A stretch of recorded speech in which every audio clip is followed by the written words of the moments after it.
Revenge on my cheating fiance was bad, but the karma was brutal.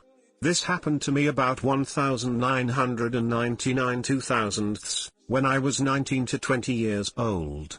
My friend told me that this was the juiciest revenge/karma he's ever heard of, and that I should post it here. If you've ever been cheated on by someone you love, this is for you. TL, Doctor at the end. Sorry in advance for the wall of text, but this is the emotionally eviscerating kind of revenge and karma, and for that reason I felt the details were important.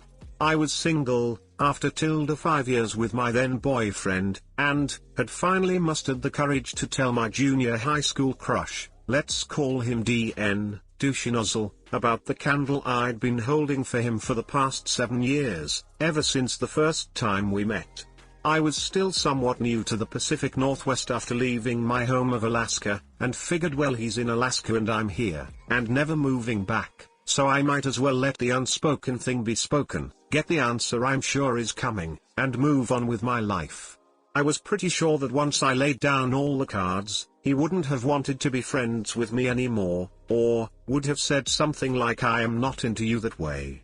I was expecting, at most, an awkward conversation with him that may have explained my behaviors over the years I had known him. Much to my surprise, he reciprocated my expression of sincere love. DN and I had been friends for all that time, and though I never dropped hints to him about it, I did tell my closest friend at the time. He and I even kissed once during our first school year together, and even though I wanted to, I didn't ever press the issue or pursue him further, giving him the chance to take the lead, which he didn't. His words to me were poetic and so full of promise, including him saying how I always had a thing for you and never knew how to approach you and I was so afraid you would reject me and I'd be humiliated and so on. The same kind of stuff I had told him 7 years later. Having not the slightest clue that he was going to react that way at all, it made me question my decision about never moving back. I mean, never? After the phone call professing love for each other, that word never seemed so extreme. If I relaxed that decision, maybe I could have the opportunity for the relationship I had wanted for so long. I had a really great perk with a family member who was a pilot, and was able to fly on a buddy pass/standby ticket pretty often.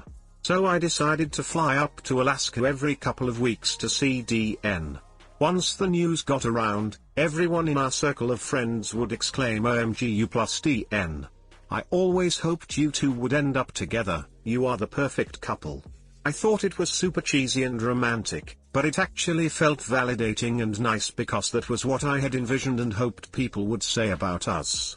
I was always very careful to avoid dating or even flirting with anyone I went to school with, for the sake of avoiding interpersonal drama and gossip at school, which would have disrupted so much more than my education. After several months of traveling to see him every couple of weeks, he asked me to marry him. I said yes, and then without hesitation, started planning to move back to ACT to be together and start our life there in our hometown. I made my plans for the move, packing up all of my belongings and parcel shipping everything I owned. Thankfully it wasn't much, because I was still so young and didn't own any furniture. DN and I were going to live together at his place, where he had a roommate, let's call him Bicycle Man, BM, who I will never forget, and the reason why is coming up. In the scant number of days before my final flight back up to Anchorage, I started feeling kinda icky and gross, and after several days of that, followed my intuition and took a pregnancy test. I found out I was pregnant. And I was so overjoyed that I called him one evening to tell him about it. There was already a party going on at his place. I spoke with DN briefly and said I have some news I want to share with you, and he said but first I have to tell you about this really cool artist chick. And he told me about this girl who came to the party, let's call her Thought, yes, a terrible nickname used only because I am too lazy to think of a better acronym, and it made me laugh when it first occurred to me. I was irked by the way he was talking about her, and realized this is not the time for a big reveal. I think I said to DN something like don't do anything you'll regret. He asked me to call him later on to tell him whatever the news was, so I said I would, and then I did. Hours later, whoever answered the phone said that DN was there, but couldn't come to the phone right now. I had this awful stomach-sinking feeling, because I already had an intuitive feeling about what was happening. DN never called me back that evening. I called him the next morning, no answer. I was heartbroken. That evening I finally got to talk with him and reminded him I have news, but he interrupted me to say I have to tell you something, and my stomach-sinking feeling was now turning to nausea. He admitted that he cheated on me with thought, all while the time I was trying to reach him the night before. I hung up the phone on him, and threw up. He didn't call me back to ask what my news was. I called him back later on to verbally upbraid him, and all he could do was ask for forgiveness and tell me that it was a mistake, and that he still wanted me to come there. I told him there was no chance that I would marry him after that. That was not a mistake, buddy, that was a choice. I said I would be up there to get my things and then I'd be gone for good. It took every ounce of my emotional strength to verbalize my thoughts without screaming. I miscarried the pregnancy that week.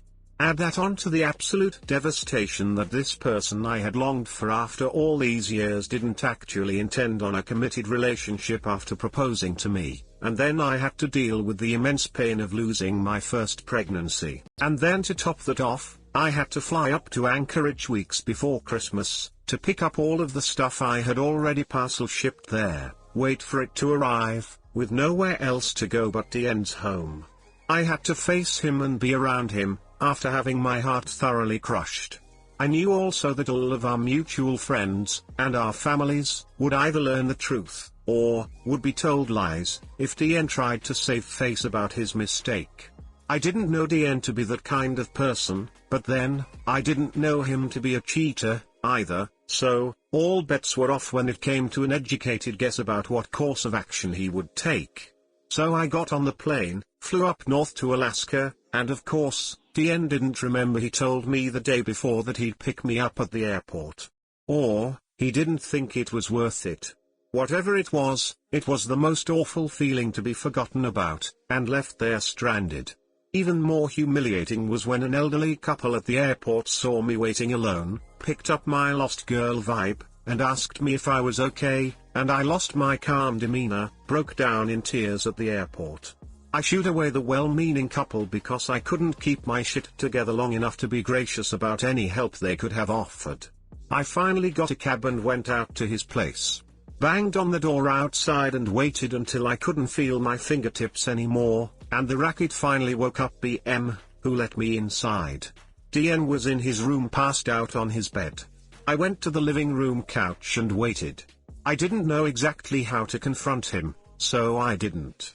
He already knew how I felt based on our phone call following his confession. I acted like I no longer cared about it, because the last thing I wanted to be seen as was a crazy ex.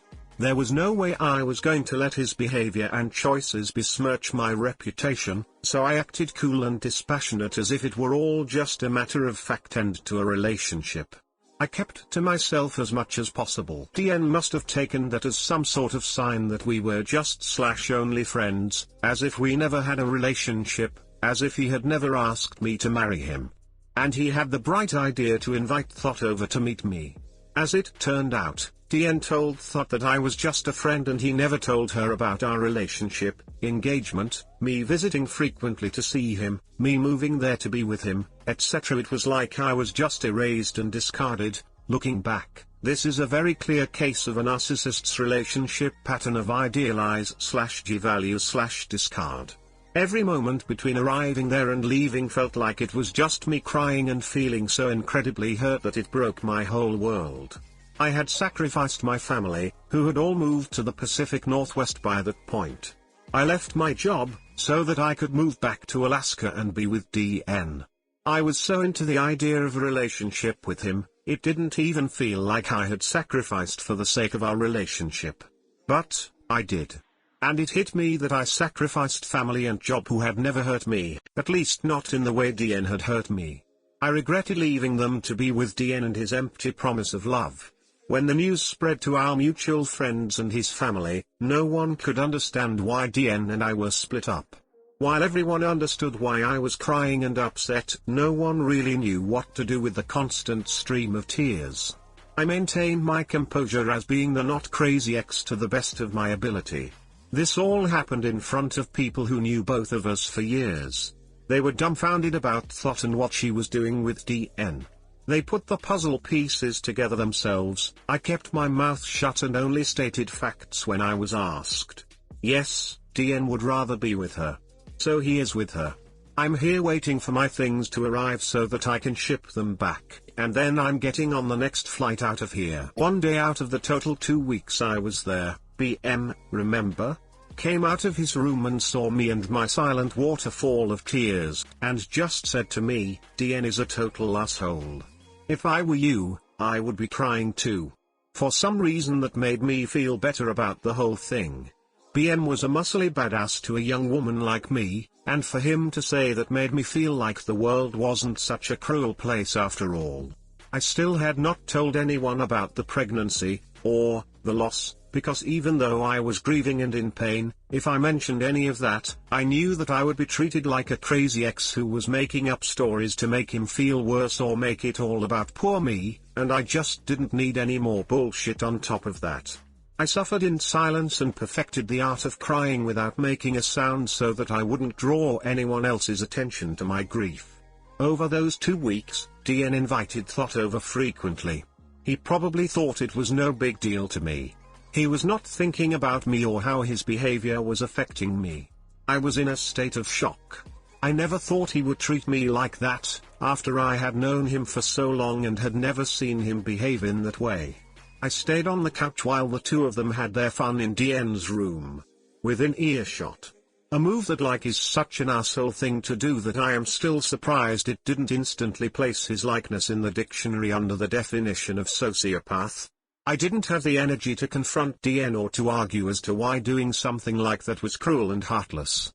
If he didn't know that already, me telling him wasn't going to teach him the basics of empathy. I was so angry at him that I wanted to hurt him even worse than he had done to me. Before I left, I concocted a plan to poison his new relationship with Thought. This is where the revenge plot comes into play. I am bisexual, and I knew that Thought was at least flexible in that regard, and obviously she was willing to move fast with someone. So, at yet another party night, a seemingly regular occurrence at that house, I got Thought all to myself before she got drunk, for long enough to seduce her. I shut both of us in DN's room. Meanwhile, everyone else was getting too drunk to get that anything could have been happening in there. DN was occupied with the guests and may not have noticed we were missing. After we were finished, I told her why I was there, and told her about my history with DN. With an icy and dispassionate apathy that illustrated how much DN was dead to me, I told her if he cares about me enough to propose to me and then do what he did with you, after I've known him for years, just imagine what he'll do to you. Suddenly she understood why I had been so somber when I was introduced to her. She had no idea that I was anything more than an innocent friend of DN's. She didn't know why I was there in Alaska, or why I was waiting for boxes. She didn't know anything. She felt profoundly guilty and regretful, despite the fact that she didn't know any better. She had been deceived and I had been too gracious to lose my cool or cause a scene at a house party or in front of anyone else, as would have been expected. When I was in private with her, I told her everything, including how I had pined after him since I was 12 years old because my adolescent hormones didn't know better. DN walked in on us and must have assumed that nothing was wrong, only because nothing violent or terrible was happening in the moment. That was either hubris, or drunkenness, on his part. There was no confrontation, again. The party went on, and Thought left. The next day, DN asked me what I was doing with Thought. I said to him she was an easy piece of ass and I'm not surprised you were able to get busy with her the same day you met her. I just happened to do the same thing you did. ETA, I didn't see her that way. I said that to her because it was the most emasculating thing I could think of. The look on his face seemed to suggest that his dick had shriveled and inverted into his body. He looked more mortified than I've ever seen him. I still played my poker face. He didn't know what to say after that, so he said nothing and changed the subject. I made him feel just as small and insignificant as he had made me feel. Mission accomplished, or so I thought. There's more. I got my belongings finally, and shipped them all straight back to where they came from. I got myself on another flight out of there a day or so later, didn't ever see Thought again. I didn't hear from DN again for the next 5 years. 5 years later, I was married, and had just learned that week that I was pregnant, with my first child. I got an email from DN. He tracked me down through social media back in 2005. He said that he wanted to catch up with me, and so I obliged him with a phone call, thinking I was gonna gloat about being married and having a kid or some shit. DN told me all about all the karma that went down after I left. Said you didn't go crazy while you were here. But whatever you did planted a seed that grew into something that destroyed my life. He didn't say that word for word, but close to it. I think he used the word cancer in there somewhere. Perhaps my intentions to avenge my dead fetus invited my guardian angels, demons may be more likely, to intercede in the situation. Karma, in order of appearance. Thought cheated on him with his best friend, and then moved in with the dude only 2 weeks after I had left. Ouch. He got fired from his job on Christmas Eve.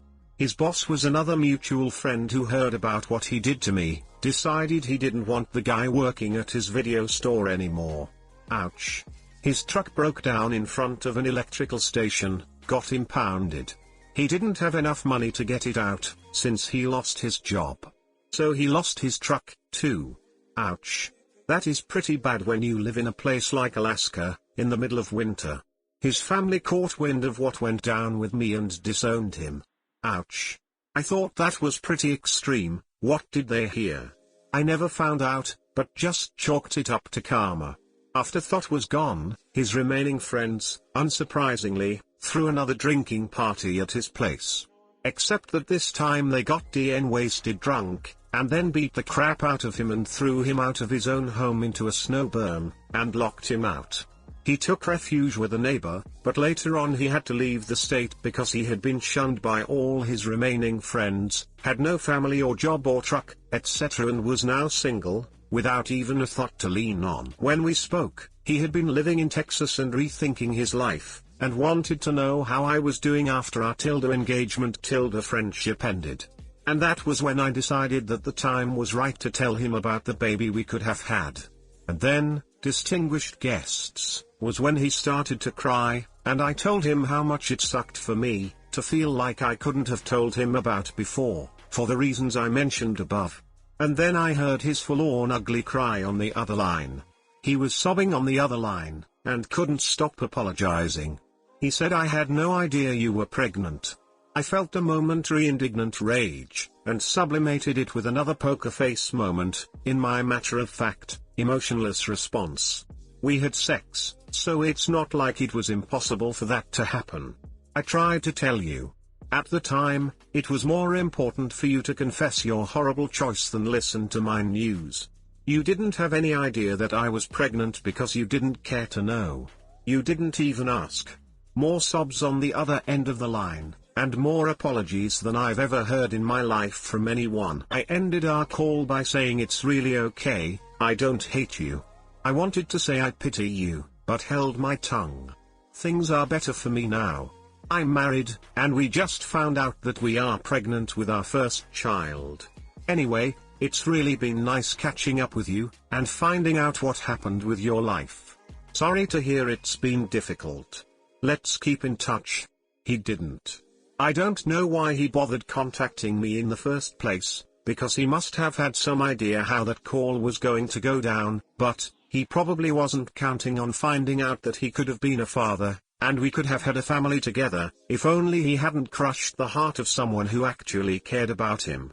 In hindsight, that relationship was nothing more than me confusing his charm, his words, and my infatuation and pining away, for actual love. I spent so much time wondering and questioning what I had done to deserve him doing all of that to me. What I didn't realize was that he didn't do any of that because of me, or to punish me for any reason. He did all of that because the only person he had been thinking about was himself.